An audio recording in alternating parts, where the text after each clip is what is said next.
नमस्कार, हमारे साथ इस समय एक और डिवोटी हैं। हम सबसे पहले उनका नाम जानना चाहेंगे और ये जानना चाहेंगे कि उनका इस मंदिर से जुड़ाव कैसे है।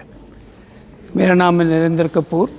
I came to Canada in 1972, which is almost 55 years, and I've been in Hamilton since that time, and I've been an active member for this church for the last 50 years, and I've been involved in every aspects of this temple, whether it's a donation, collection, construction. I was involved in every aspect of the temple, and in 2006 I did the Pran Pratiksha of Ram Darbar, and I was involved in every, as I said, respect. I did the picnics and everything where I was active member. I'm 79-year-old, and I have married for 47 years, and I have 7 grandchildren.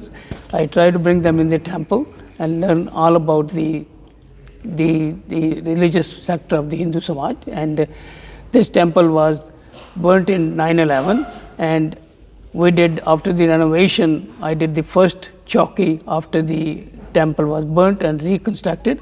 My daughter's chowki in 2004, and which was the first after the church was burnt down. And as I said, we have done everything to bring this temple to the best of this thing. And what you see, the last Pran Pratiksha we did when I was the board of directors, the Balaji's Pran Pratiksha, which went very well, and we have a lot of people, and every time whatever we need the donation, we go door to door and try to collect the money so that this temple will run smoothly. We have this temple for the last 50 years, and everything is going very well. Thank you very much.